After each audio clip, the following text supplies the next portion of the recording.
Hello, everybody. I'm Katelin Shanks, and I'm here with my lovely co host, Anna Hockett. And we're so excited to bring you another episode of Two Blondes and a Printer, a podcast where we talk about everything from customer communications, print, mail, business strategy, innovation, and of course, the sexy side of print.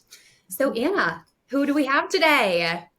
This is one of my favorite parts where I get to introduce our guest. So, this is a very exciting, and I feel like we both, Katelin, were so excited when we got this guest. So, Lisbeth Lyons Black is a seasoned advocate and leader in the printing industry, currently serving as the director of the Women in Print Alliance. With over 2 decades of experience in government affairs for organizations like United Alliance, she has championed workforce development, diversity, and sustainability. Through the Women in Print Alliance, she fosters community, education, and networking opportunities to support women in the print sector. And Lisbeth, we just have to say thank you so much for joining us today. It's so great to have you. Oh, well, thank you. And likewise, I'm super excited to be here. I was really excited to learn about your podcast, Two Blondes and a Printer. And as you know, we featured that in our Women in Print Alliance newsletter. And so I'm so excited to actually be a guest on your podcast. Thank you so much for inviting me. No, of course. Is there anything I missed in your bio or your introduction that you wanted to I was gonna, on LinkedIn, I know you put your pro sports alliances, which some people really like to talk about on the pod. Yeah, I don't know. My pro sports alliances, we can talk about that. They've shifted somewhat. I do have to admit, but I wouldn't say there's anything I would correct or add, but maybe just give a little more context because I know, or I think I know that many of your guests are like in the printing industry. They're working directly for a printing company, and I have never worked at a printing company. But I have represented, as you said, as a federal lobbyist and an association executive. I've represented printing companies and the industry broadly for over 20 years, as you mentioned. And so that, I started out running the Washington office for a group called Printing Industries of America in 2022, early stages of COVID. That association merged with another printing organization that was a specialized organization to create what we now call Printing United Alliance, which is a very big umbrella trade association for all segments and communities in the printing industry. And so I was the chief lobbyist for Printing United Alliance. And right around the time I was kind of post COVID, had just gotten married, was just deciding kind of what my path was going to look like, if I was going to stay in lobbying full time or not. Printing United Alliance decided to launch a group called Women in Print Alliance. So a specific community to attract, advance, and advocate for women in the printing industry. And as you mentioned, one of my federal policy assignments in my portfolio as a lobbyist was workforce development. And to be honest, it was always my favorite of the issues. I did postal reform, I did tax reform, I did environmental sustainability.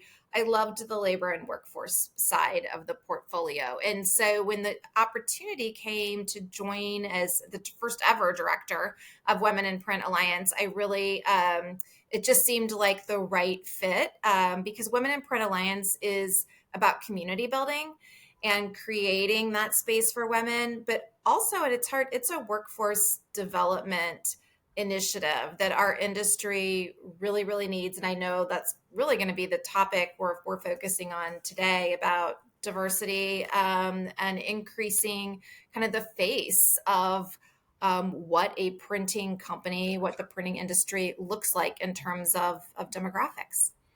Now, that's such a great segue into the topic that we're going to be chatting about today. So, like you alluded to, we're actually going to be discussing the Women in the Workplace 2024 report, the 10th anniversary report, actually. So, a whole decade has gone by where they've been collecting data from more than 1,000 companies and surveying over 480,000 people just about their workplace experience over the past 10 years and, drawing drawing their conclusions. And we figured that as we wrap up 2024, that this would be such a fitting topic as we, reflect on the past and then ultimately, and more importantly, see where we need to invest our time and energy as we move into 2025 and really the next 10 years.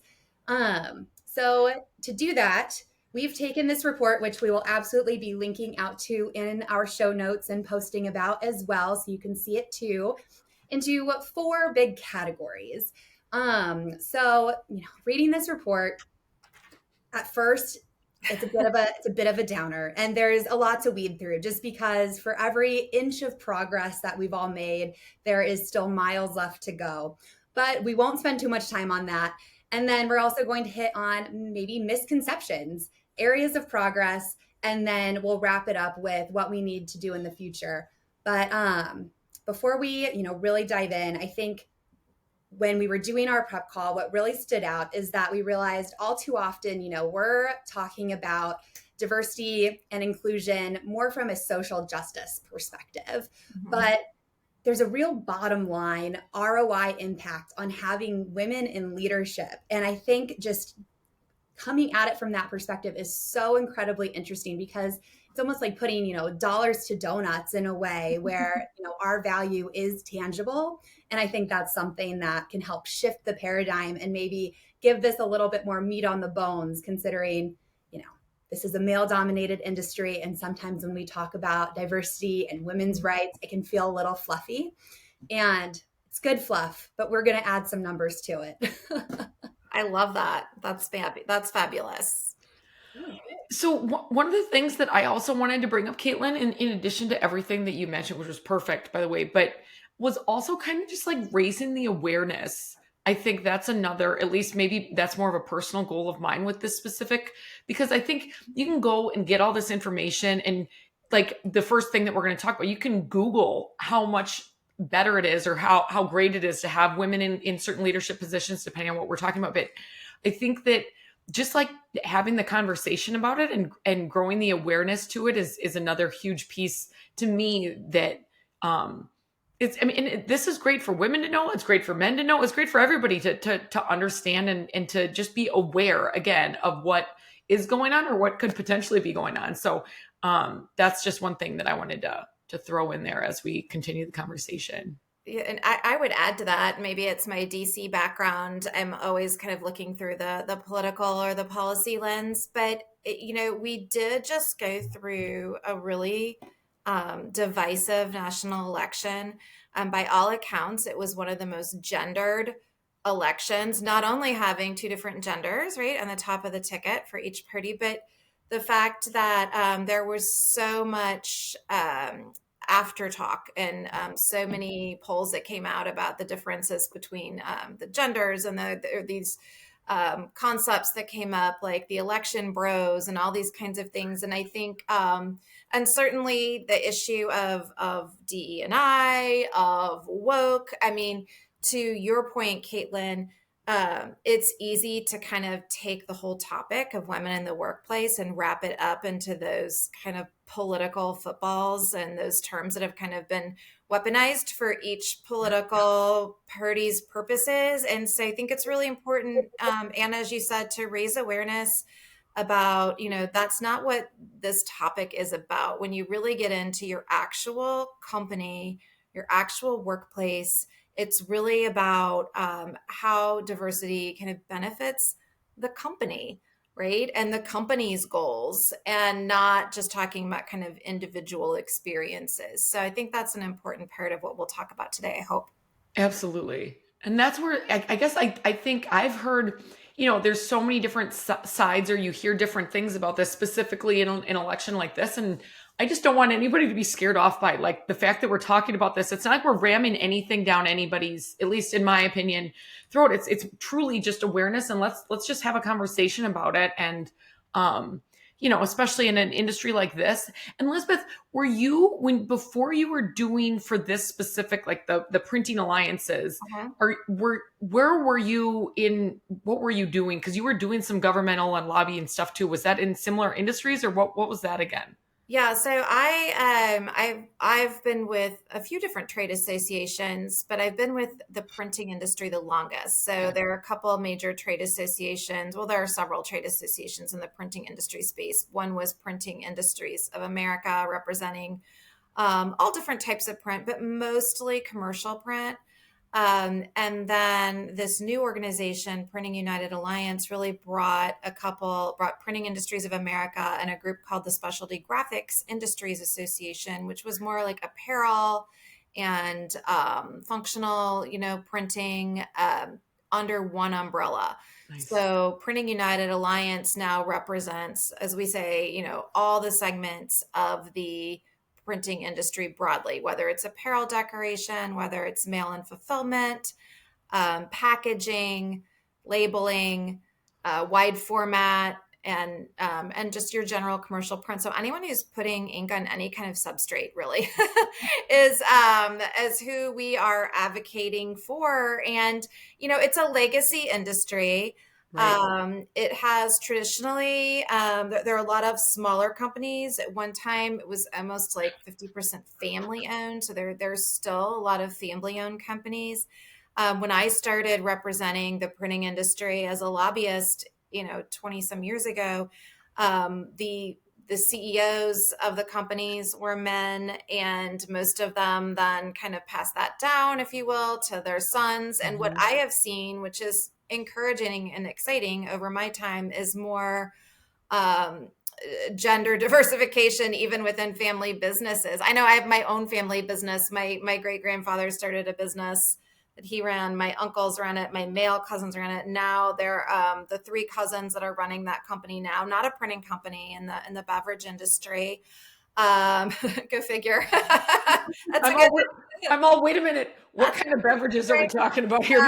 Because we might have to shift the whole deal of the podcast. Yeah, but I mean, I have three cousins running that in the fourth generation now, and two are women, and the CEO is a woman. So I think we've seen a lot of that shift in printing companies and family owned companies, especially.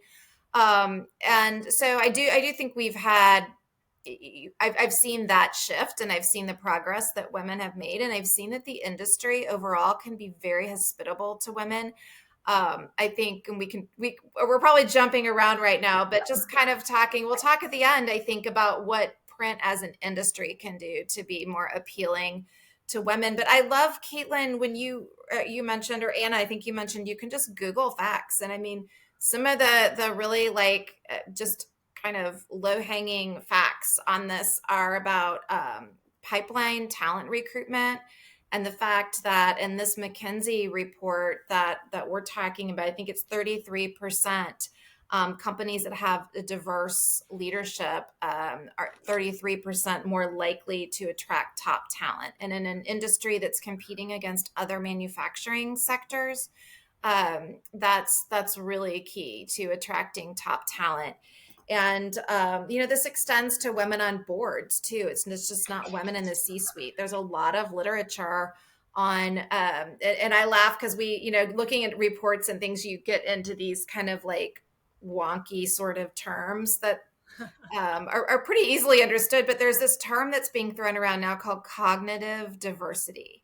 Okay, so cognitive diversity is basically the opposite of groupthink. So having a cognitive diverse board or a cognitive diverse C-suite means having people from different genders, cultural backgrounds, ethnicities,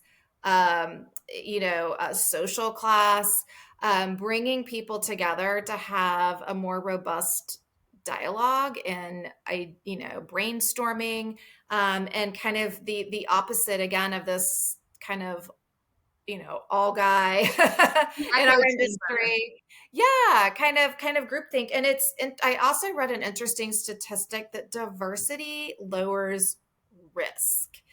And by that, it means that if you get groupthink, whether you're all, whether it's gendered or not, but people who are all like coming at something from the same background or experience or perspective, you may go full bore into a new product line or a new expansion, or, you know, cutting certain areas of your company. Whereas if you have this cognitive diversity and you have a group that has different backgrounds, it tends to lower that risk because it makes deliberation a little more, as we said, robust. And I thought that was kind of an interesting way to look at it. And again, a way that takes really the social kind of justice and the kind of political aspect of DE&I and really brings it home to what it means for companies and industries. Yeah, I mean, look at how many times we've seen companies even just post, you know, a TV ad or a marketing campaign on social that's a little bit unaware of how they're coming across, or, you know, politically incorrect to a massive group of people. And then that group of people raises their hand, and, you know, then we get into, you know, some cancel culture. But it's true. Maybe if they had some of that cognitive diversity on their team, they could have avoided that massive train coming down the tracks that ran them over. That's a really good point. And then I love what you said, Elizabeth, about people want to work for companies that are either, I don't want to say female led, but that are more diverse. And Katelin, I mean, you and I both have talked about that with our own company. And we didn't say it at the beginning, so we have to say it now. This is a Rackame sponsored podcast, everybody. But we're giving them a plug now, because something that is really, really special about this organization is that, and we're getting ready to go to our holiday party this week, it's so diverse that, like, they sent a video out of the party a couple years ago, and I was like, well, I wasn't expecting this. I gotta get my stuff together, like, and not meaning anything good or bad. It's just like, it's just a really cool thing that this company that we work for specifically is incredibly diverse. And there's a lot of different, like, specific to the party, there's a lot of different music. There's going to be a lot of different activity going on that maybe wouldn't happen at like a cookie cutter, like standard holiday party that I've been to in the past. So I'm super excited. Diverse cuisine too. I just actually wrote an intro to an article about that I thought was interesting, about inclusion when it comes to like holiday celebrations. And food can be one of the best ways to kind of break down those barriers and get people to know each other's backgrounds a little bit more through what their cultural backgrounds are, whether you're Greek or whether you're Asian or whether, you know, you're bringing something that's a Jewish delicacy. I thought that was really interesting. And that's where we said they had a company potluck on the week before Thanksgiving. And we have people in the Philippines, we have people in Guatemala, and then we have people all over the place. And I kept telling Katelin, I'm like, we should do a potluck when we go for the holiday party, because the amount of different types of cuisine, and to me, like, I guess I don't even think of it as much as like the DE&I stuff. It's more like just building the community with the folks that I work with and the family that I've made and I spend 8 to 10 hours with every day. And I just want to get to know them better. And the food and the drink thing is a great way to do that. And as far as building communities. So agreed.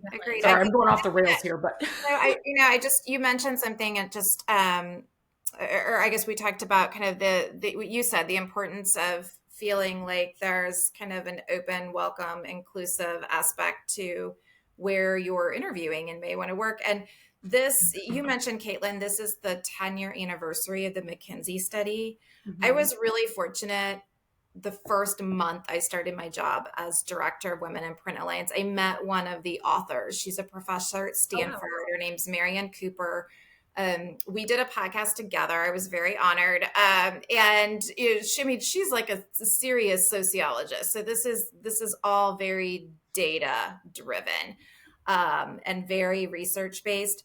But one thing that's interesting is that not only is it the 10-year anniversary, it's also the first full year that Gen Z has been in the workforce and part of this study. And so when you talk about, I think it'll be interesting to see what the study looks like 10 years from now, because we're already starting to see that younger women, Gen Z women, really are putting a value on going to work at a place that reflects their values. And for a lot of younger women, that means seeing that there's an opportunity for them to advance. And the way they see that is by seeing the role models that are sitting at a corporate board table or whose pictures are on the leadership team of the company website. And so for an industry like print that's always concerned about keeping up a pipeline of workers, that's something that should be, male or female. If you're running a company, you should be thinking about that.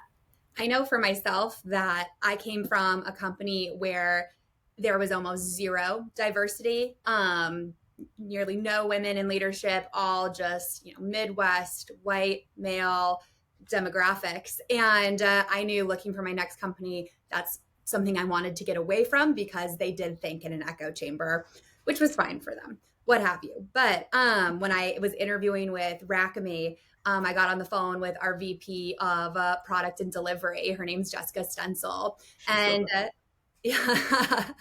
And I knew immediately then if I didn't like the other elements of the company, it almost didn't matter because I was like, wow, this means that they're going to respect what women bring to the table, especially in a tech role.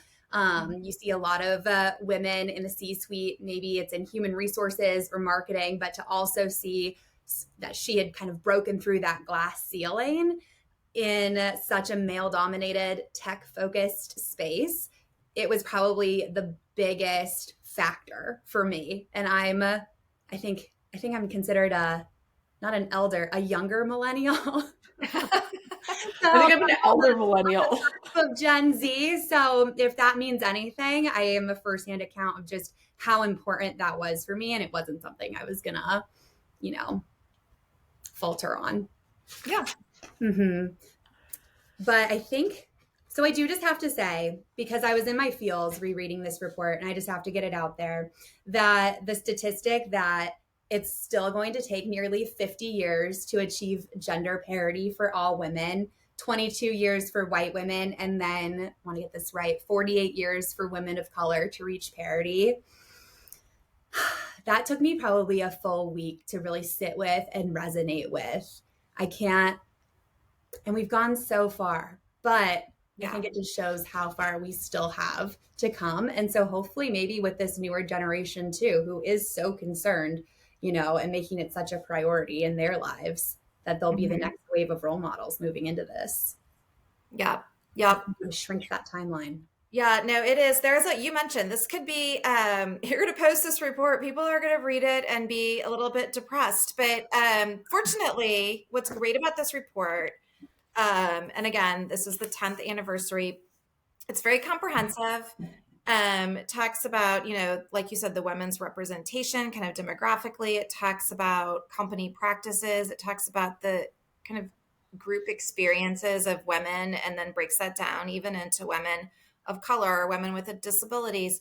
But my favorite thing about this report is it does end on a rather positive note. And I know we'll talk about that in a little bit, but it does really provide some data-driven best practices and solutions, and really aspirations for companies to be able to tackle, even just kind of make bite-sized advances in inclusion and diversity in the workplace, and how that then will transfer hopefully to better ROI, not only reputational management for the company, but dollars and cents bottom line for the company.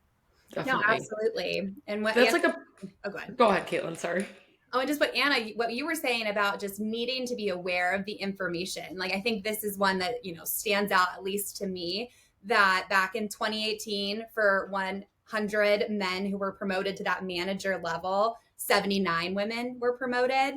And then fast forward 6 years into 2024, we've only added 2 more spots to that. So now we're up to 81 for every 100 men that get promoted to that manager level. And I think there's just some of those facts where you see, yes, we have been making progress, but if you're not aware of necessarily, the broken rung theory, or just some of those more nuanced, sectors of, women's progress in the workplace, you just aren't aware, and you can't change. And that's where I feel like in print specifically, we go to conferences all the time, Lisbeth, and we hear people talk about how hard it is to hire people and how hard it is and it's like, that's where I think the awareness that word is just going to be my deal today. It's like, Yeah. I think that the awareness of like, well, wait a minute, let's make sure that we're looking at the right people. Just because your son isn't going to take over the business doesn't mean that there's other people that might not look like what it's been like the last 60 years, but it could potentially. And again, I'm not saying Katelin knows me well enough to know I'm certainly not saying let's promote a woman that doesn't deserve the job. My thing is, let's just be aware of the fact that, hey, we talked a little bit about it even when we were prepping for this. In the printing industry specifically, a lot of it has been it's been a very physical and manual job. But now companies are hiring people like Rackamy, people like these very smart printers and these, different things that are making those manual tasks not as, Yeah. The not digital as intense. technology, for example, the digital print kind of has Ex- equalized the physical requirements that are necessary to do a job and really kind of level the playing field, at least from just kind of a physiological standpoint, if you will.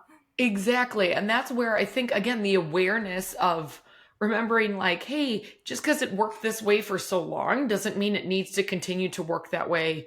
And frankly, it probably won't for the future because people are getting out of the industry, people are getting into the industry, people are bringing more technology, people are bringing more, even marketing, like different types of ideas. And that's where I think the awareness and the having the awareness of, hey, there's a big pool out there that doesn't just include the type of people that have always worked at this organization. And that's, I think that's really important to remember. And then the next point that Katelin and I really found so interesting in the report is the misconceptions piece of all, like, and I think a lot of companies are starting to realize this. There's a lot of people pulling back on some of this training per se that they found has really not.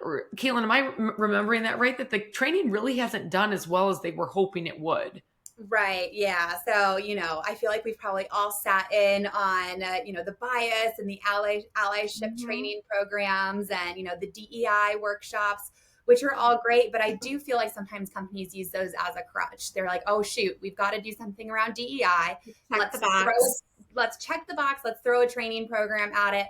But there's a good chance that those dollars aren't necessarily being well spent, and there's a better way to go about it, because even though you're increasing those training programs, it's really not translating into greater awareness or the change that you would hope. So that Well, I was think, yeah, part of it too that struck me is that it looked at kind of why that is. And unfortunately, the result of that now is the trend line's going down. Companies are cutting back on programs regarding diversity and inclusion, not just for women, but for, diversity in general.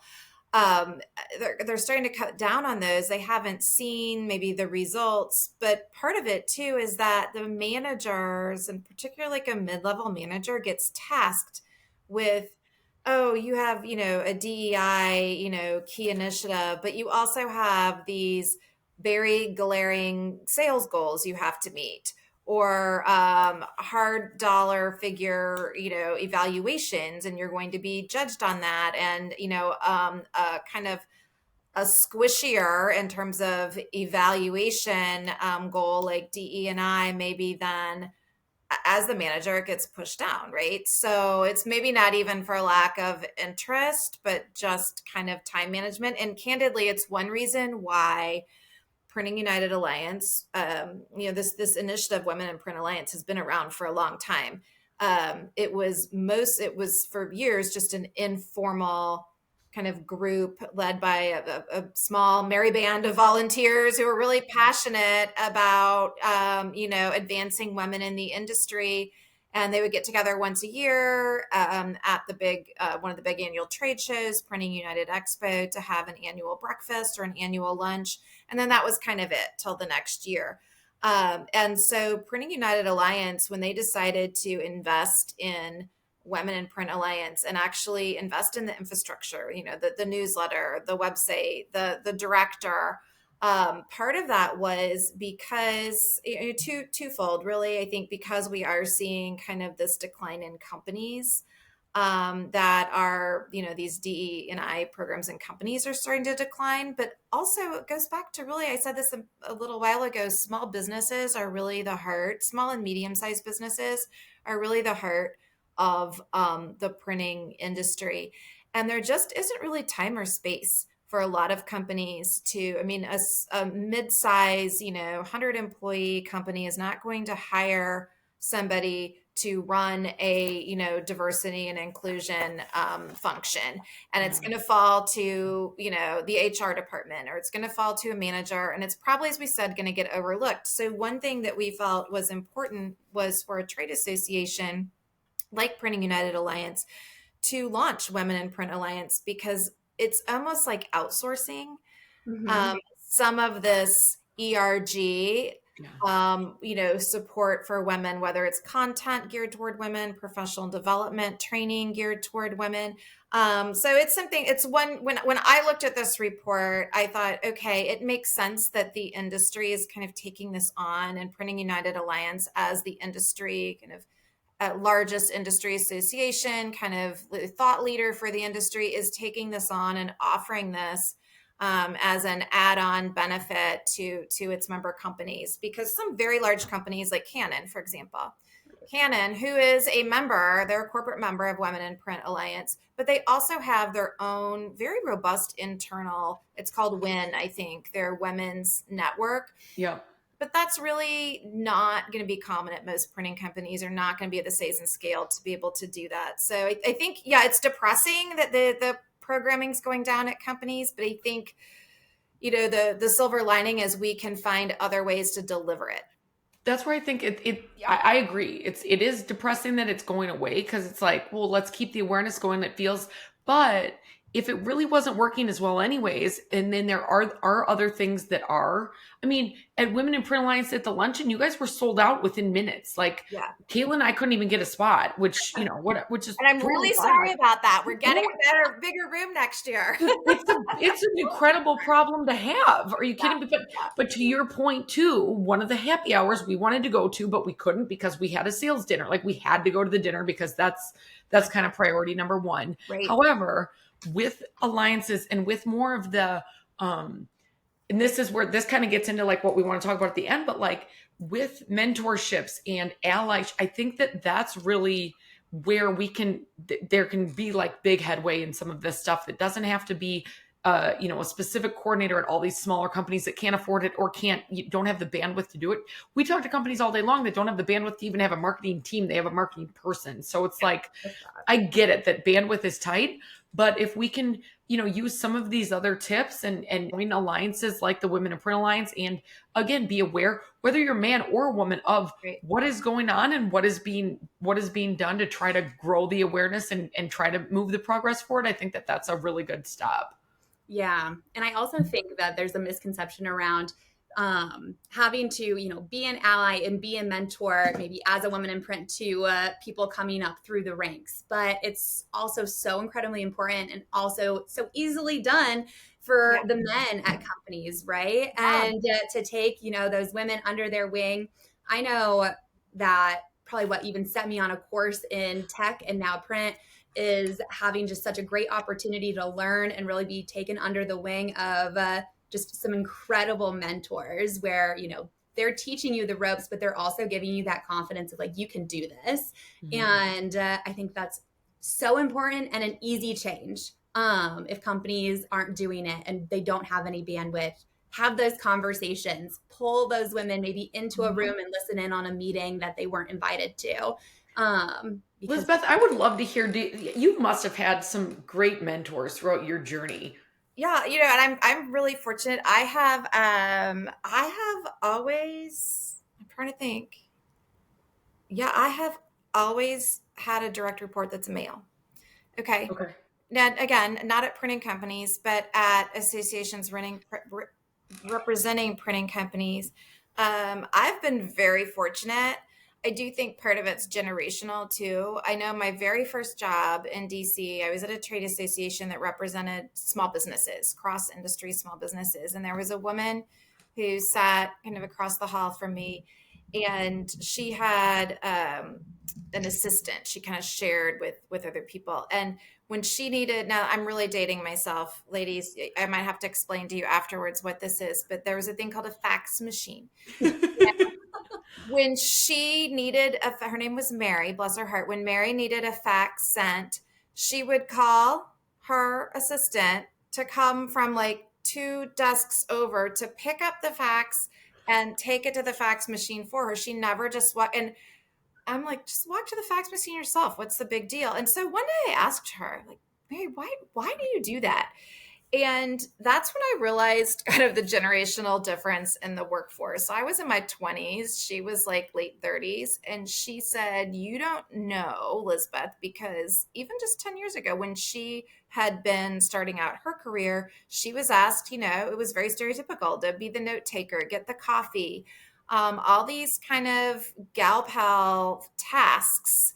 And it was very important to her to assert her kind of authority and the fact that she had risen to a level where she wasn't asked to do those things anymore by asking someone else to do those kinds of tasks. And so I do think we're getting kind of, from a generational standpoint away from that a little bit. Because I've had great, so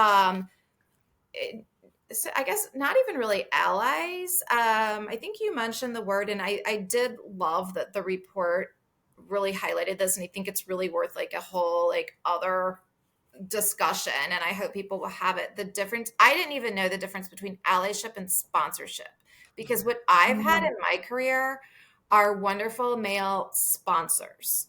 Okay. So for people who don't know the difference between that, so in an allyship, you're looking to have, kind of empathy with somebody who shares a different characteristic trait than you.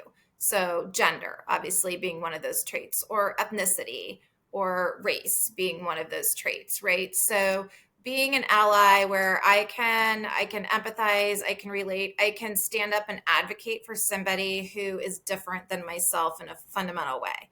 Sponsorship is different than allyship.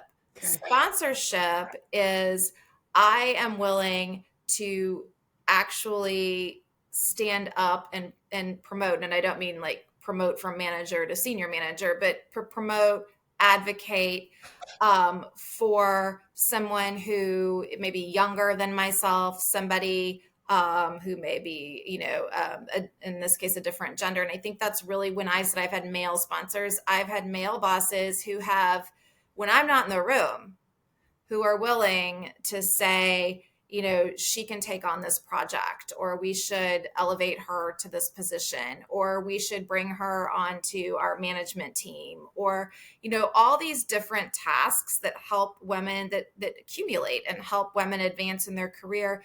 If you've got a, all male C-suite, pretty much, there is this sort of just bias thinking that sometimes comes along, and people are more comfortable just recommending the guy that seems like, oh, we have all this great stuff and we talk about sports every day and we're in the same fraternity or whatever it is, But I've had men that have been able to step away from that and have had no problem looking at women and saying they should be given the chance for something that will help advance their career. I'll never forget my first job in DC. There was an interview. We got an interview request to be on CNN's Inside Politics. And my boss came to me and told me CNN Inside Politics wants to do a segment on this particular advocacy campaign we'd been working on. And I immediately said, because I was 20 something and, a woman, like, oh, great, I can get all the notes together for you. And like, what do you need me to do? And he said, oh no, I'm not doing the interview. You are. It's like, get ready, because that was also, by the way, to those of you in your 20s, why you like dress up every day for work and bring your little makeup bag, because I had to run across the street to Macy's and like buy a blazer before going to the CNN studio. But I mean, that is, to me, that's the ultimate gesture of sponsorship, right? Being able to allow somebody else the opportunity to shine. And one of the terms I use a lot when talking about Women in Print Alliance is what we're trying to do as an industry is to create an environment where women can grow and thrive and shine. And to be able to do that, it's just math, right? There's so many men in this industry and positions of power. To be able to create that environment, we need men to demonstrate some of that sponsorship like I just described. And to, be willing, and it's, men deserve this chance too. I'm not saying women deserve it because they're women, but again, just the way the math bears out. Because my pain point, there are a lot of pain points when I read this survey, but one of my, I guess, pain points, kind of the misconception, the awareness, to your point, Anna, I think that needs to be corrected, is that whether it's Women in Print Alliance or just the whole topic, it's not just about hiring women.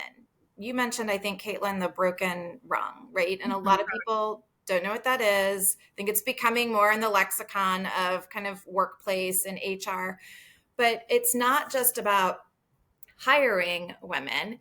It's about making sure that women have that opportunity to get that very first promotion, that next bump up to manager. And you quoted this statistic, Katelin, that it's just a little off, and it keeps getting, the disparity just goes like this, right? And for women of color, it's even worse. And I think one thing that really stood out to me, partly because the newly nominated Secretary of Labor in the incoming Trump administration is a Latina, Lori Chavez DeRemer. I happen to know her from her work in Congress. She actually is a co-chair of the Congressional Print Caucus, which is super exciting. She knows our industry. She's toured printing companies. She knows what we do. But I thought, to me, I thought, I hope that helps in some way, because when you read the statistics, Latina workers, compared to their size of population in our country, actually have kind of the lowest promotional rate. They have the worst of it when it comes to that broken rung. So it's just kind of a compounding situation for women of color. And if you are a woman of color, if it's something that's interesting to you from an HR perspective, if you're an HR director, listening to this, really delve into this report, because they do a very good job of that intersectionality of women with disabilities or women LGBTQ. And I think those were really, there's a lot of good stuff in there that can help companies become more inclusive. Absolutely. All right, guys. Well, we're already 42 minutes in. I don't even know how that happened.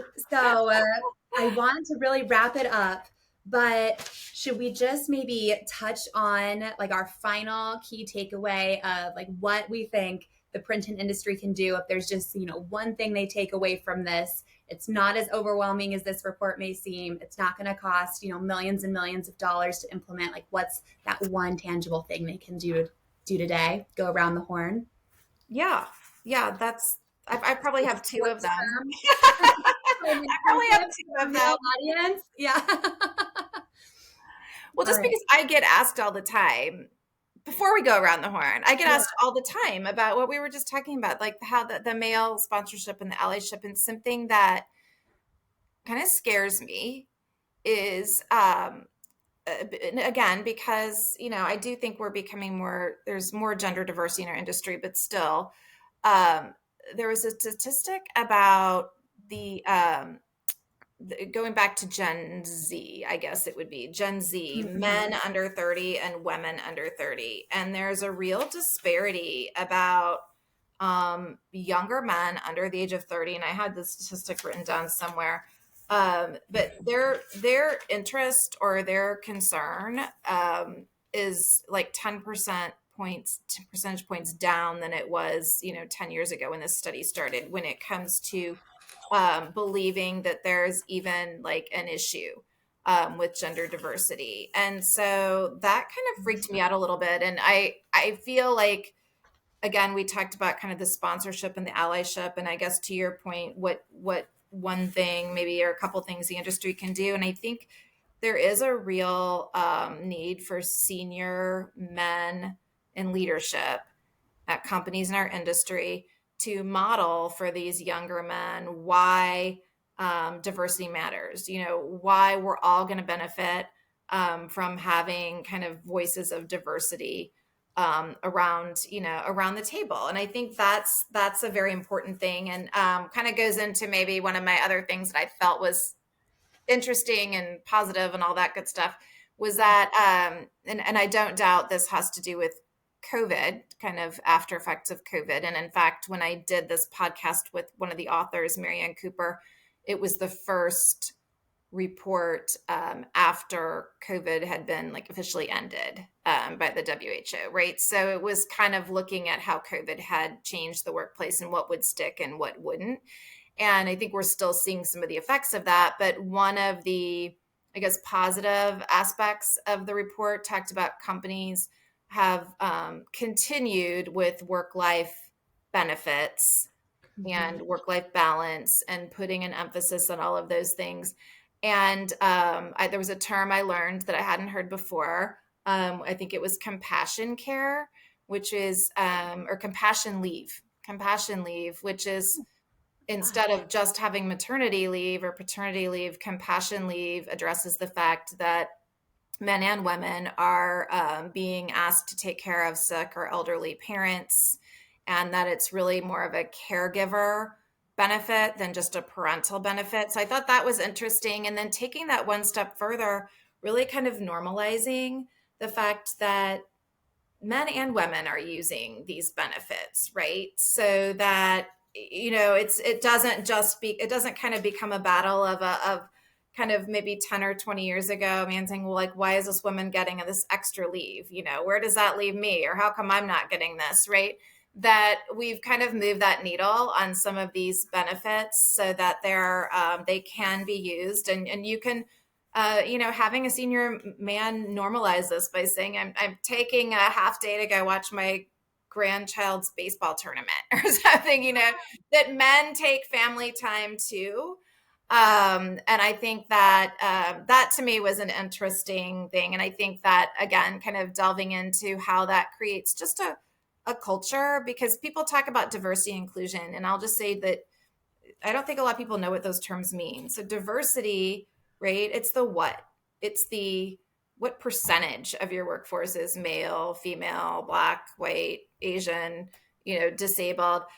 That's the what. The inclusion is the how. How do you take all of those pieces and create a corporate culture that not only makes people feel welcome? I mean, we're not just here to be kind. You started out, Anna and Katelin, by saying this isn't an ROI. This is dollars to donuts. This isn't about inclusion to be kind. This is about inclusion to create a space for the business to have better ideas, to have better operations, to have just a more robust opportunity for growth and success that's brought about by all this diversity and inclusion.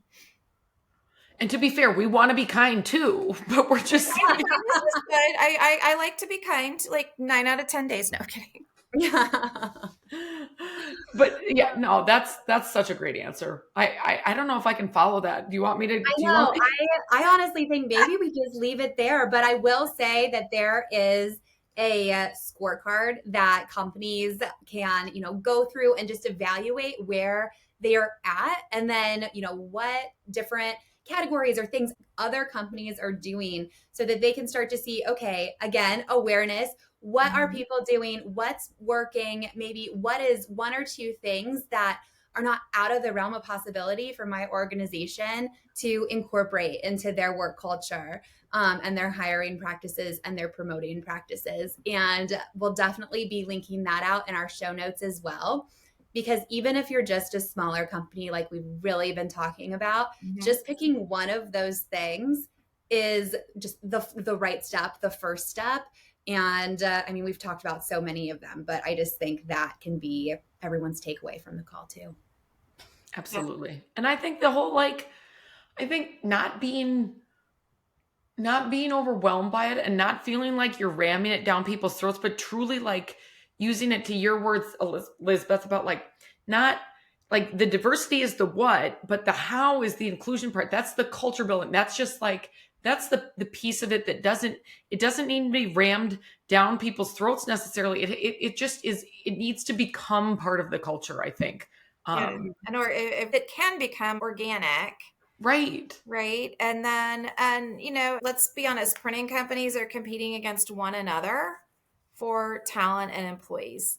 So I think companies have to decide what their culture looks like, what emphasis they're going to put on attracting talent, and kind of, especially again, and I don't think we need to be prisoners to a certain oh, we're all captive to what Gen Z wants, but I think we have to be aware. And I'll just give a plug, because it's actually, I mentioned Women in Print Alliance has these we have a professional development series. Every quarter we do a workshop. And again, it's a way that companies, if they're become a corporate member of Women in Print Alliance, it's the lowest membership is $500.